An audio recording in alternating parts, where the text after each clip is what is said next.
हरतालिका तीज यानी केवड़ा तीज की आप सभी को हार्दिक शुभकामनाएं।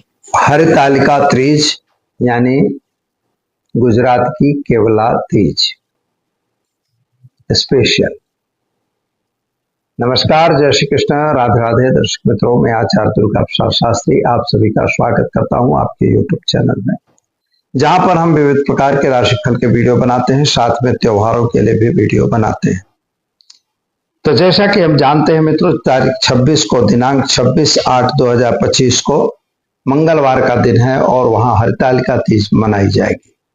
हरतालिका तीज का मतलब क्या होता है, क्यों यह मनाना चाहिए और इसके पीछे कोई क्या तथ्य है, क्या कहानी है, क्या वैज्ञानिक स्वरूप है, इसको जानने के लिए आप हमारे वीडियो को लाइक शेयर कमेंट कीजिए।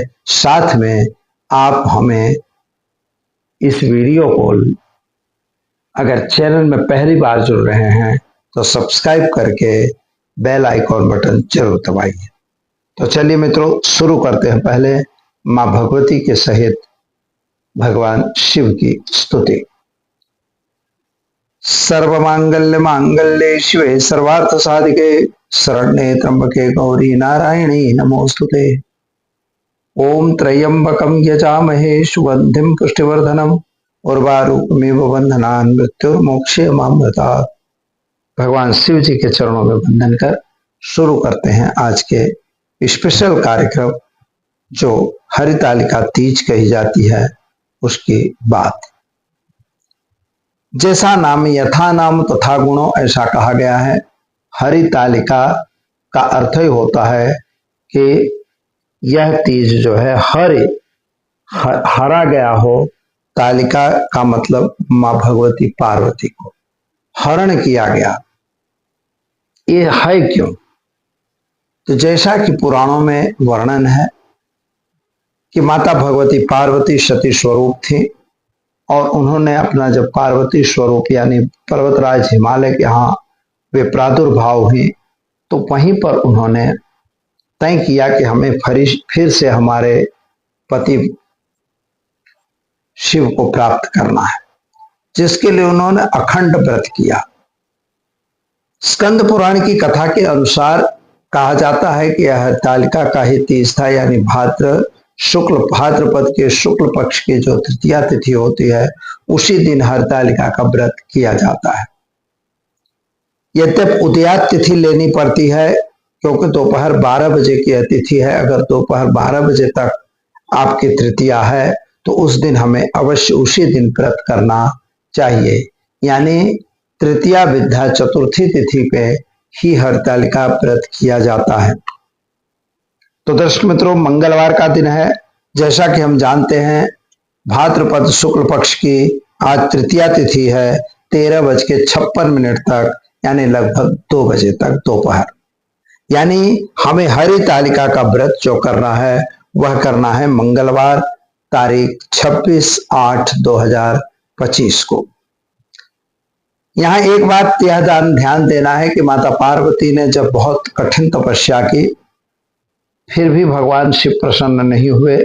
यही एक कथा बनती है कि नारद जी महाराज हिमालय राज के पास जाकर और माता पार्वती का हाथ विष्णु को देने के लिए बात करते हैं।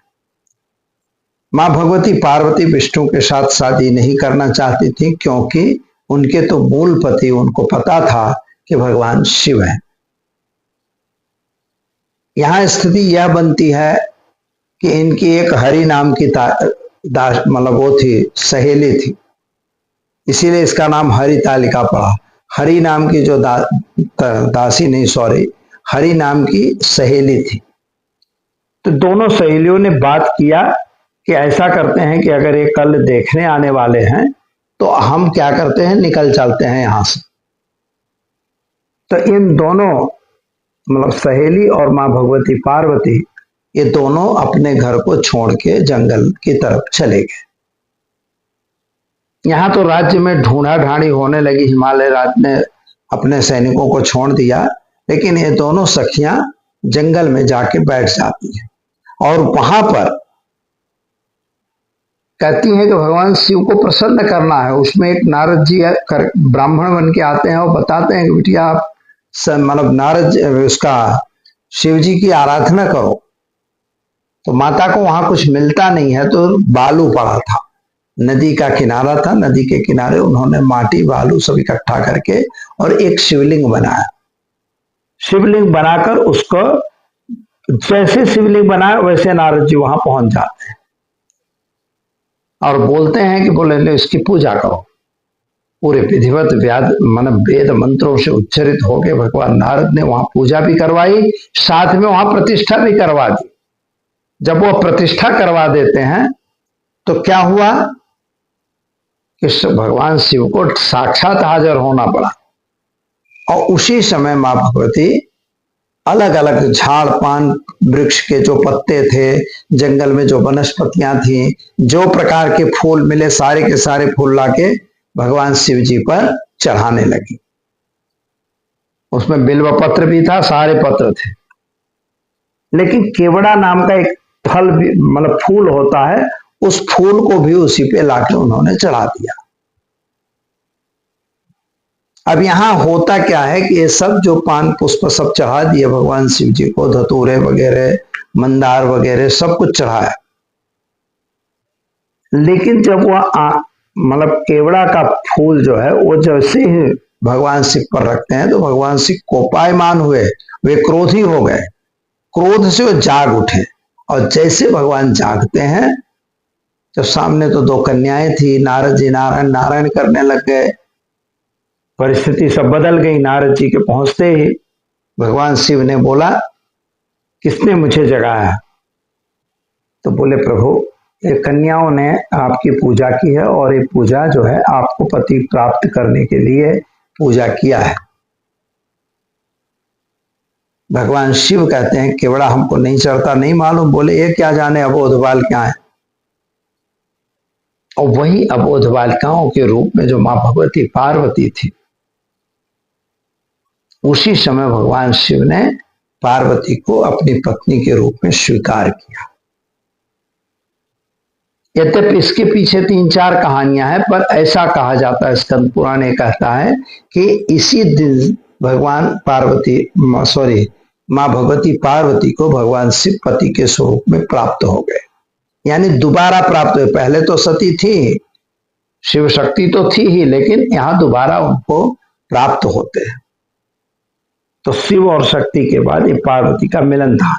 सबसे बड़ी बात यह होती है कि यह संजोग होता है, इसीलिए भगवान शिव ने आशीर्वाद दिया कि आज जो यानी भाद्रपद के शुक्ल पक्ष की तृतीया तिथि के दिन अगर कोई केवड़े का फूल भगवान शिव पर चढ़ाएगा तो वो नाराज नहीं होंगे।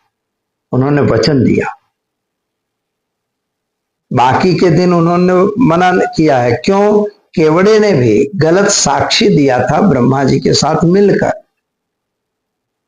जब ज्योतिर्पुंज उत्पन्न हुआ, उसको उनका नाप देखने के लिए भगवान शिव ने कहा कि आप ये देखिए ज्योतिर्पुंज कितना बड़ा है। तो वह ज्योतिर्पुंज जो था वो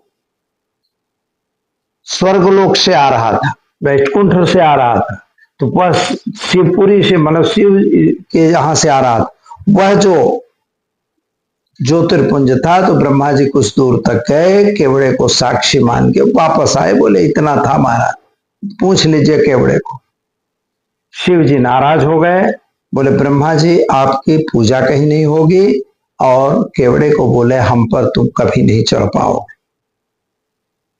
वह जो श्राप भगवान शिव ने दिया था, इसीलिए केवड़ा नहीं चढ़ाया जाता, लेकिन केवड़ा तीज के दिन भगवान शिव ने ही छूट दी है, इसलिए उसे चढ़ाना चाहिए। इसमें गणपति पूजन होता है, नवग्रह देवताओं का पूजन होता है, भगवान शिव का रुद्राभिषेक वगैरह किया जाता है, और इसके बाद माता पार्वती का श्रृंगार और माता पार्वती की जो भी जैसे चंदन है, कुमकुम है, आपको क्या वस्त्र हैं, कुछ न कुछ वस्त्र देना चाहिए। वस्त्र के साथ साथ आप फल वगैरह, मिठाई वगैरह, यह सब चीजें आपको मां भगवती को प्रसाद के रूप में दिया जाता है। और यह जो है उनकी पूर्ण पूजा की जाती है। और इसके बाद मां भगवती पार्वती की पूजा करके और इस व्रत का समापन किया जाता है।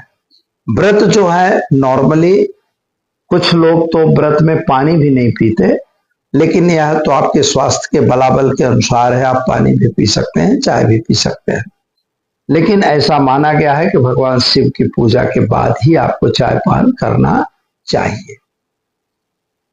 तो भगवान शिव जी की करिए आज पूजा, आराधना करिए और भगवान को, माँ भगवती पार्वती को श्रृंगार के साधन प्रदान करिए। कुछ द्रव्य दक्षिणा भी वहां रखिए। ऐसा करके अपने जीवन को प्रसन्न कर सकते हैं। जिन लड़कियों की शादी नहीं हो रही है वो लोग यह व्रत कर सकती हैं। जो महिलाओं की शादी हो चुकी है वो भी यह व्रत कर सकती हैं। यहाँ तक कि विधवाएं भी इस व्रत को कर सकती हैं। इसमें ऐसा कोई बंधन नहीं है, क्योंकि यह व्रत करने से अपने पति को प्राप्त करने की एक महेच्छा होती है और इसीलिए यह व्रत किया जाता है। तो सुखी रहिए, संपन्न रहिए। सभी को हरितालिका तीज की खूब खूब हार्दिक बधाई। दीजिए मुझे इजाजत। नमस्कार। Thanks for watching UB News. Like and comment, and don't forget to subscribe for latest updates. Subscribe our channel.